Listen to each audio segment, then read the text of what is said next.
Welcome to Sivan Parvati சக்தி பீடம். இன்றைய பதிவில் நாம் தெய்வத்திடம் உத்தரவு கேட்கும் முறையை பற்றி பார்க்க போகின்றோம். தெய்வத்திடம் எதற்கெல்லாம் உத்தரவு கேட்கலாம் என்றால், உதாரணமாக நாம் ஒரு தெய்வத்தை உபாசனை எடுக்க போகின்றோம். அதற்கு நம்முடைய குலதெய்வத்திடம் உத்தரவு கேட்க வேண்டும். குலதெய்வம் உத்தரவு இல்லாமல் எந்த ஒரு தெய்வத்தையும் உபாசனை எடுத்தால் அது பலிக்காது. அப்படியே பலித்து அந்த தெய்வமானது உங்களிடம் வந்தால் உங்களுடைய குலதெய்வமானது உங்களை விட்டு விலகிவிடும். அதற்காக உத்தரவு கேட்க வேண்டும்.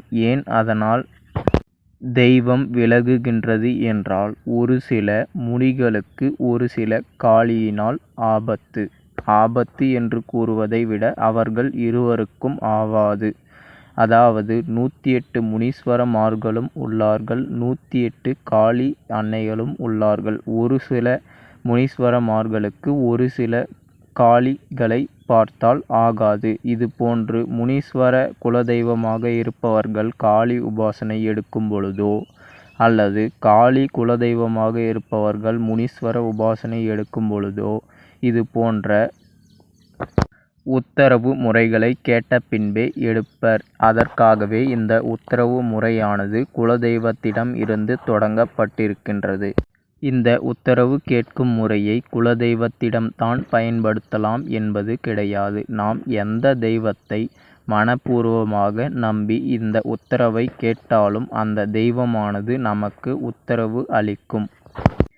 தெய்வத்தை உபாசனை எடுப்பதற்கு மட்டும் உத்தரவு கேட்கப் போவதில்லை. நாம் எந்த ஒரு காரியத்தை செய்ய தொடங்கினாலும் உத்தரவு கேட்டு தொடங்குவது மிகவும் சிறப்பாகும். உதாரணமாக நாம் ஒரு திருமணம் செய்கின்றோம் என்றால், தெய்வத்திடம் உத்தரவு கேட்ட பின்பு அந்த திருமணம் செய்து கொண்டால் நிச்சயமாக உங்களுடைய வாழ்க்கையானது சிறப்பாக இருக்கும். அது மட்டும் இன்றி நாம் ஒரு நிலம் வாங்கப் போகின்றோமோ அல்லது விற்கப் போகின்றோமோ, இது போன்ற எந்த ஒரு செயலை தொடங்கினாலும், வீடு கட்டுவது போன்ற எந்த செயலை தொடங்கினாலும் தெய்வத்திடம் உத்தரவு பெற்று தொடங்கினால் நிச்சயமாக அதில் முழுவதுமாக நீங்கள் வெற்றி பெறலாம். இப்பொழுது உத்தரவு கேட்கும் முறையை பார்ப்போம். முதலில் நீங்கள் காலையில் பிரம்ம முகூர்த்தத்தில் எழுந்து அனுஷ்டாசனங்களை முடித்துவிட்டு கிழக்கு அல்லது வடக்கு முகம் பார்த்தபடி அமர்ந்து கொண்டு உங்களுக்கு முன்னால் ஒரு தீபம் ஏற்றி வைத்து கொள்ள வேண்டும். நீங்கள் ஒரு அரை மணி நேரம் அல்லது 1/4 மணி நேரம் உங்களுடைய சுவாசத்தை நன்றாக கவனித்து வந்தால் உங்களுடைய மனநிலைமையானது ஒரு நிலையில் நிற்கும். இது புதிதாக உத்தரவு கேட்பவர்கள், தியானம் செய்பவர்களுக்கே. பழகி உள்ளவர்கள் ஒரு 5 நிமிடம் செய்தாலே போதுமானது. இப்படி உங்களுடைய மனநிலைமையானது ஒரு நிலையில் நின்றுவிட்டது என்றால், நீங்கள் எந்த தெய்வத்திடம் உத்தரவு கேட்க நினைக்கின்றீர்களோ அந்த தெய்வத்தினுடைய மந்திரத்தையோ அல்லது அந்த தெய்வத்தினுடைய நாமத்தையோ மனதார 108 முறை உருஜெபித்தால் உங்களுடைய அறையில் இருக்கக்கூடிய பல்லிகளானது ஓசை எழுப்பும். அப்பொழுது தெரிந்து கொள்ளலாம் உங்களுடைய தெய்வமானது உங்களிடம் அங்கு வந்துவிட்டது என்பதனை நீங்கள் அறிந்து, அதன் பிறகு நீங்கள் அந்த தெய்வத்திடம் எதை கேட்க வேண்டுமோ அதனை கேட்டுவிட்டு மறுபடியும் உங்களுடைய மந்திரத்தையோ அல்லது நாமத்தையோ ஒரு 108 முறை கூறினால் உத்தரவு கிடைத்துவிட்டது என்றால், ஒரு சிலருக்கு 3 முறை 10 முறை இது போன்ற சிறிது நேரத்திலேயே உத்தரவு கிடைத்துவிடும், அல்லது ஒரு முறையிலே கூட கிடைத்துவிடும்.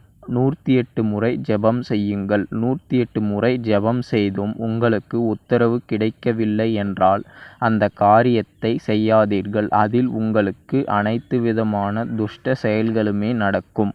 மனக்கவலையும் ஏற்பட்டு நீங்கள் மிகவும் துன்பப்படுவீர்கள்.